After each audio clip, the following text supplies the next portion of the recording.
Hello everyone, good morning. ಎಲ್ಲರಿಗೂ ಶುಭೋದಯ. ಈ ದಿನ ಎಲ್ಲರಿಗೂ ಶುಭ ತರಲಿ ಎಂದು ಹೇಳುತ್ತಾ ನನ್ನ ಈ ವ್ಲಾಗನ್ನು ಸ್ಟಾರ್ಟ್ ಮಾಡ್ತಾ ಇದ್ದೀನಿ. ನಮ್ಮ ಅಲಾರಮ್ ಅಂತೂ ಹೊಡ್ಕೋತು. ನಾನು ಎದ್ದು ಮುಖ ತೊಳ್ಕೊಂಡು ಫ್ರೆಶ್ ಅಪ್ ಆಗಿ ಇವಾಗ ನಾನು ಸ್ಟಡಿ ಮಾಡೋಕ್ಕೆ ಕೂತ್ಕೋಬೇಕು.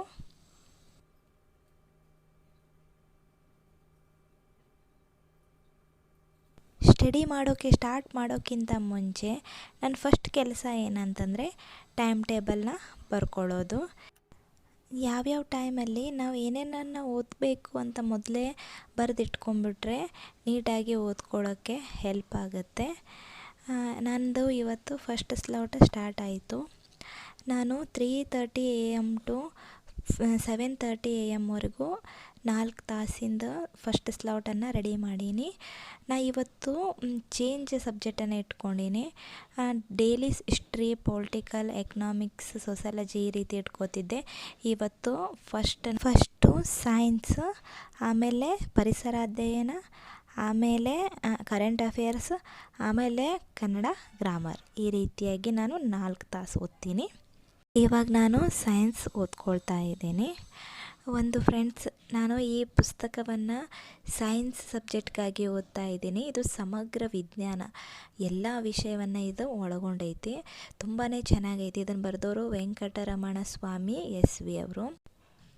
ನಾನು ಫಸ್ಟ್ ಟೈಮ್ ಇವತ್ತು ಓದ್ತಾ ಇದ್ದೆ, ಆದರೆ ಫುಲ್ ಅರ್ಥ ಆಗೋ ರೀತಿ ವಿವರಣೆಯನ್ನು ಕೊಟ್ಟಿದ್ದಾರೆ.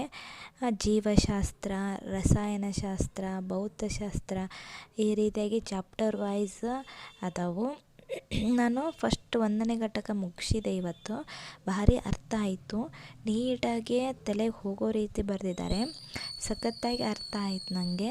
ಹಾಗಾಗಿ ಮತ್ತೆ ಏನಪ್ಪ ಅಂತಂದರೆ ಈ ಒಂದೊಂದು ಯೂನಿಟ್ ಮುಗಿದ ಮೇಲೆ ಯಾವ್ಯಾವ ಎಕ್ಸಾಮಲ್ಲಿ, ವಿವಿಧ ಸ್ಪರ್ಧಾತ್ಮಕ ಪರೀಕ್ಷೆಯಲ್ಲಿ ಯಾವ್ಯಾವ ಆ ಘಟಕದ ಮೇಲೆ ಪ್ರಶ್ನೆ ತೆಗೆದಿದ್ದಾರಲ್ಲ ಅವನ್ನೆಲ್ಲ ಇಲ್ಲಿ ಕೊಟ್ಟಿದ್ದಾರೆ. ಅದು ನನಗೆ ತುಂಬ ಇಷ್ಟ ಆಯಿತು. KS ಅಲ್ಲಿ, FDಯಲ್ಲಿ ಯಾವ್ಯಾವ ಎಕ್ಸಾಮ್ ಬರ್ತಾವಲ್ಲ ಅದರಲ್ಲೆಲ್ಲ ಯಾವ್ಯಾವ ರೀತಿ ಕ್ವಶನ್ ತೆಗೆದಿದ್ರು ಅಂತಂದು ಇಲ್ಲಿ ಕೊಟ್ಟಿದ್ದರು. ನಾನು ಅವುಗಳನ್ನು ಬಿಡಿಸ್ಕೊಂಡೆ. ನಂದು 5th to 10th school books complete ಆಗಿದೆ. ಹಾಗಾಗಿ ನಾನು ಈ ಪುಸ್ತಕನ ಓದ್ಕೊಳ್ತಾ ಇದ್ದೀನಿ. ತುಂಬಾ ಚೆನ್ನಾಗೈತಿ. ನೀವು ಬೇಕಾದರೆ ಇದನ್ನು ರೆಫರ್ ಮಾಡಬಹುದು. ನೆಕ್ಸ್ಟ್ ನಂದು ಪರಿಸರ ಅಧ್ಯಯನ, S ಭೈರಪ್ಪ ಅವ್ರದ್ದು.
ಇಲ್ಲಿಗೆ ನಂದು ಎಲ್ಲ ಸಬ್ಜೆಕ್ಟ್ಸು ಕಂಪ್ಲೀಟ್ ಆಯಿತು.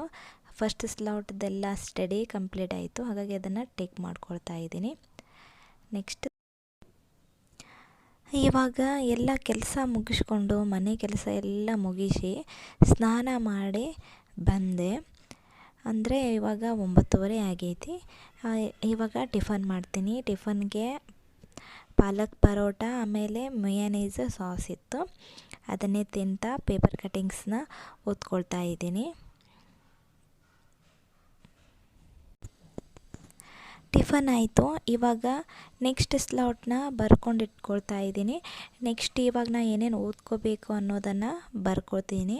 ಇವಾಗ 10 ಗಂಟೆಯಿಂದ 2 ಗಂಟೆವರೆಗೂ ನಾನು 4 ಅವರಿಂದ ಸ್ಲಾಟ್ ಬರ್ಕೊಂಡು ಇಟ್ಕೊಳ್ತಾ ಇದ್ದೀನಿ. ನಾನು ಹಿಸ್ಟ್ರಿಗೆ 2 ತಾಸು ಕೊಡ್ತೀನಿ. ಯಾಕಪ್ಪ ಅಂತಂದರೆ ಹಿಸ್ಟ್ರಿನೇ ತುಂಬಾ ಐತಿ. ಅದನ್ನು ದಿನಕ್ಕೆ ನಾವು ಒಂದೊಂದು ತಾಸು ಓದ್ಕೊಂತ ಕುಂತ್ರೆ ಅದು ಮುಗಿಯಂಗೆ ಇಲ್ಲ. ಸ್ಕೂಲ್ ಬುಕ್ಸನ್ನೇ ನಾವು ಮುಗಿಸೋಕ್ಕಾಗಲ್ಲ. ಹಾಗಾಗಿ ನಾನು 2 ತಾಸನ್ನು ದಿನಕ್ಕೆ 2 ತಾಸಾದರೂ ಅದನ್ನು ಓದಲೇಬೇಕಾಗತ್ತೆ. ಹಾಗಾಗಿ ಹಿಸ್ಟ್ರಿಗೆ 2 ತಾಸು